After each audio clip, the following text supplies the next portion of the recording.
Hey guys, welcome back to the channel. Before we get further into today's video, don't forget to like this video, don't forget to subscribe to the channel, and don't forget to leave a comment down below if anything that I say today seems interesting to you. So now, I know the lighting in this clip is going to be terrible because it's kind of early in the morning. I don't have any natural light and just a light in my room, so I'm sorry about that, but I think it will get better throughout this video. So, I actually randomly had some time off from work today and didn't realize that was going to happen, which happens sometimes in my job. And so anyway, I was like, I should read a book today, and then I was thinking, okay, what should that book be? And basically, I thought it would be fun to just kind of look at some recommendations that random celebrities have, and then read one of them and see what I think, and I thought that would be kind of a fun thing to do, and I might turn it into a series, because I have like a bunch of things saved from various celebrities on Instagram that have recommended books, or like especially since COVID started and all these people started doing interviews from home, I feel like it's been easy to see like, okay, what's on this person's bookshelf, and then be like, oh cool, this sounds interesting. So yeah, today this is completely random, have not really thought about the order in which I'm doing this, but today we're going to be starting off with none other than Princess Jasmine herself. No, I'm kidding. Naomi Scott, who is a British actress who played Princess Jasmine in Disney's live-action adaptation of Aladdin. There's no reason, again, why I chose her to go first in this series, but it was just easy to find a post that she had recently made on Instagram where she talks about some of the books that she's been reading recently, and I thought it'd be fun to read one of them. Okay, so let's take a look at her Instagram. She is goals. But anyway, here is the post where she talks about some books, and so she says, I never felt like I was good at reading. I couldn't finish a book, I got distracted, all the usual things. But then I thought, I'm a curious person, so now I look at a book and think, I wonder what's in there. LOL. Might sound dumb, but it works for me. And hey, I think that's an awesome way to think about reading, and I'm really glad that it worked for her, so that's awesome.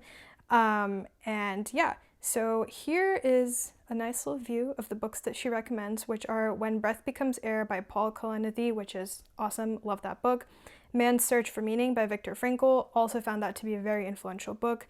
The Radium Girls, The Dark Story of America's Shining Women by Kate Moore. Sense and Sensibility by Jane Austen, a classic of course. And Things Fall Apart by Chinua Achebe, also a classic that I read in high school and was one of the few books that I actually fully read in high school English, and I really enjoyed that one as well. And she's got a little map of like the different places that these books are from, which is awesome. And hey, if she's looking for more countries to read from, you can check out my Around the World in 80 Books series. Lamau, as if she's going to be watching these videos.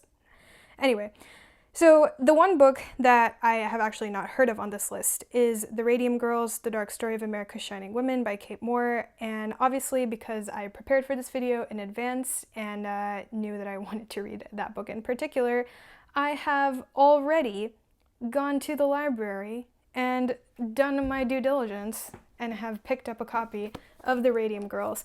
I actually don't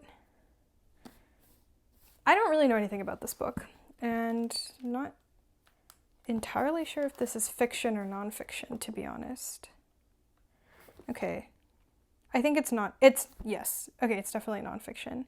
Well researched, but it's a narrative, so that's interesting.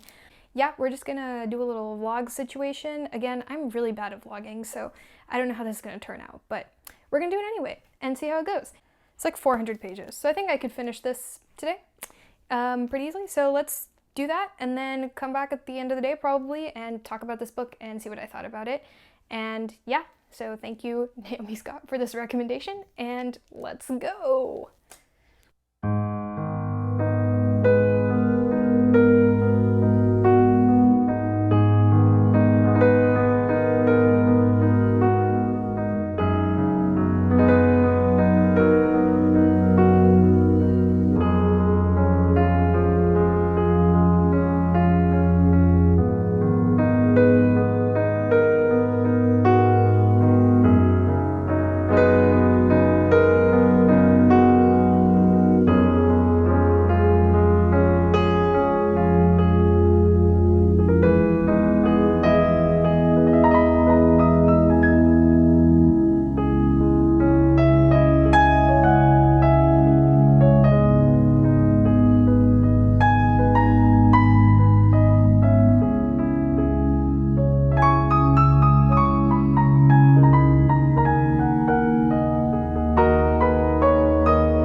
guys, so it is now almost 5 o'clock in the afternoon. I got a little derailed in my plans for the day, but I've made pretty good progress in the book so far. I'm about halfway through, and dang, this story is insane. I can't believe that, like, this happened and that this was allowed to happen. I'm really hoping that this book has a positive ending, but it's already just so devastating seeing things that you hear about in, like, history class related to industrial workers' rights, occupational hazard laws, and stuff like that. But with the narrative behind it and what actual people who are working in some of these places had to go through in order for the laws that we have today to be put into place, and it's jarring. Like, the experiences of these women are really, really difficult to read. Yeah, I'm feeling a lot of emotions right now, actually, which doesn't necessarily happen as much with nonfiction books, but definitely a very, very emotional read, and I feel like it's going to get more emotional as the journeys of the women that are described in detail kind of, I'm pretty sure most of these women are kind of doomed given what we've seen so far about radium poisoning in the book, and yeah, so I feel like it's gonna kind of get really sad really soon, so I'm just sort of trying to mentally prepare for that, but I am absolutely flying through this book and loving it.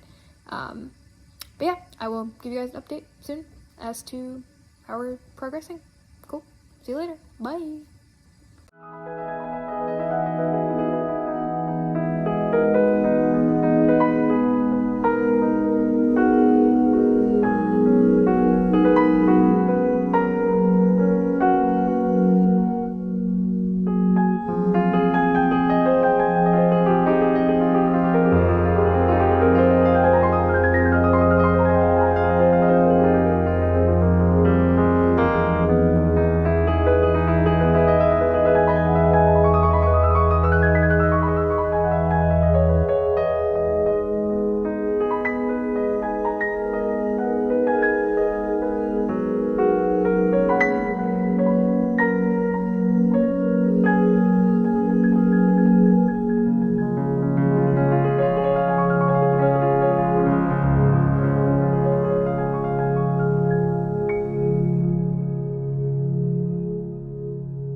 Guys, this book, like, wow.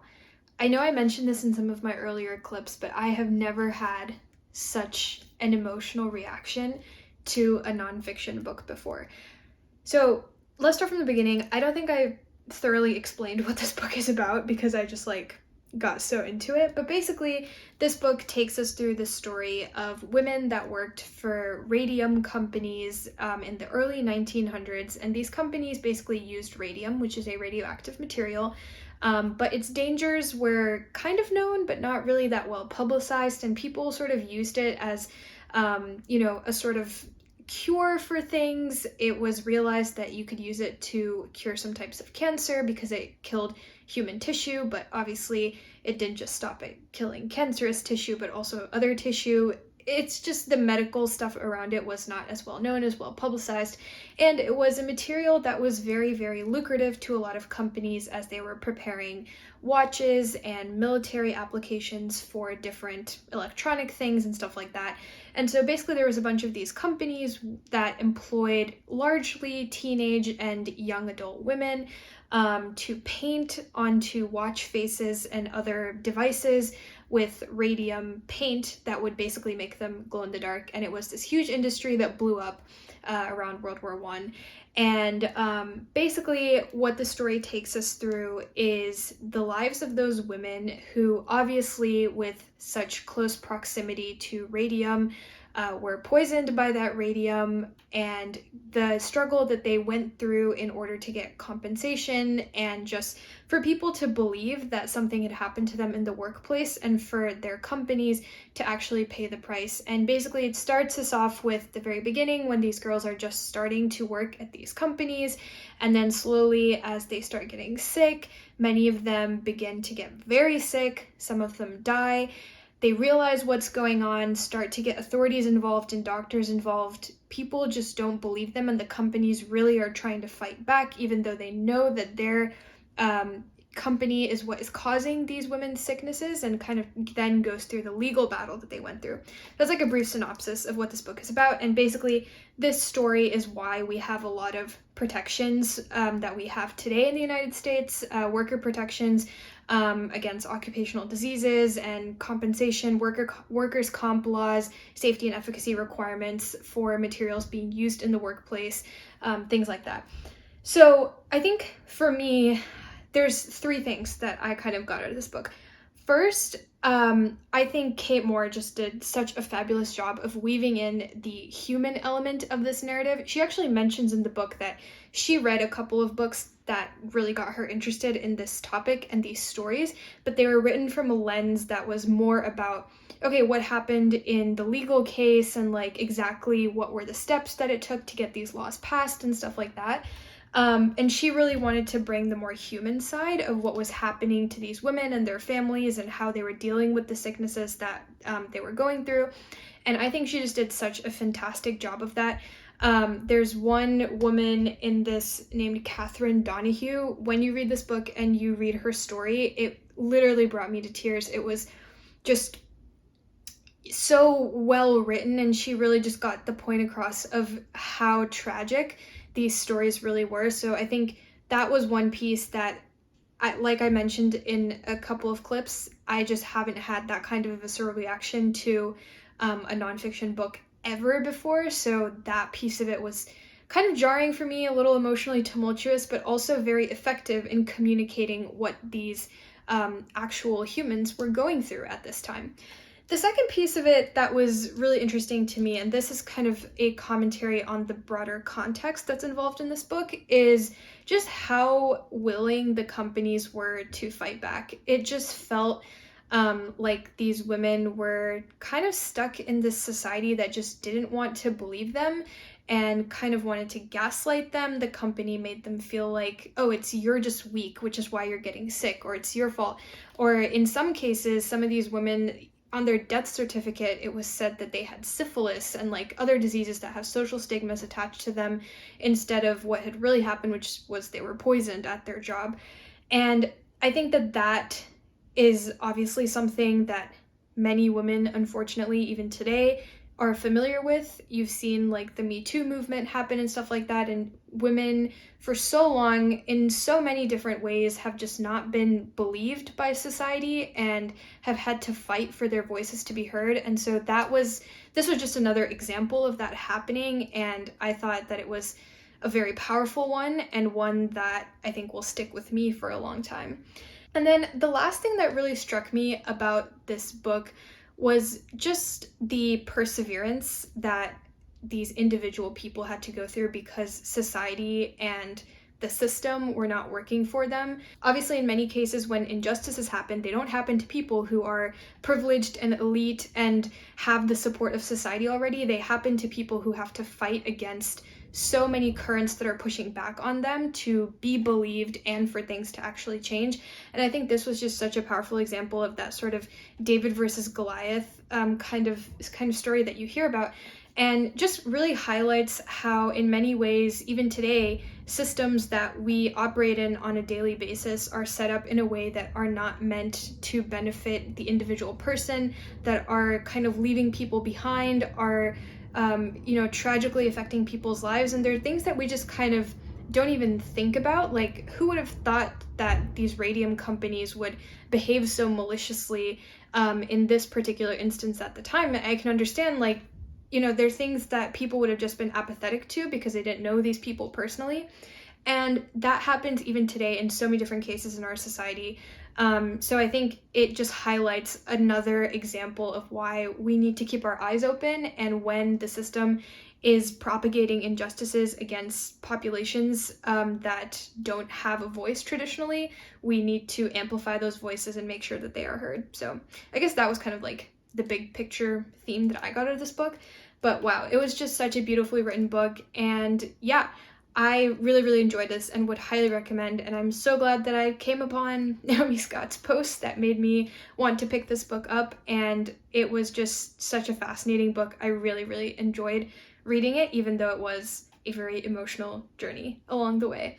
So yeah, that's it for today's video. Let me know if this is kind of interesting. I have, for one, truly enjoyed stalking people's bookshelves as they've done interviews and stuff like that over the course of COVID, and kind of just seeing what people that I find inspiring are reading and just what they're up to during quarantine and stuff like that, and I've gotten a lot of good recommendations out of it. So I might make this into like a series of stuff that I read from what recommendations you hear from celebrities. So I don't know. But anyway, that's it for today's video. Don't forget to like the video, leave a comment if you have something to say about this book, as well as subscribe to the channel, and I will see you guys next time. Bye bye!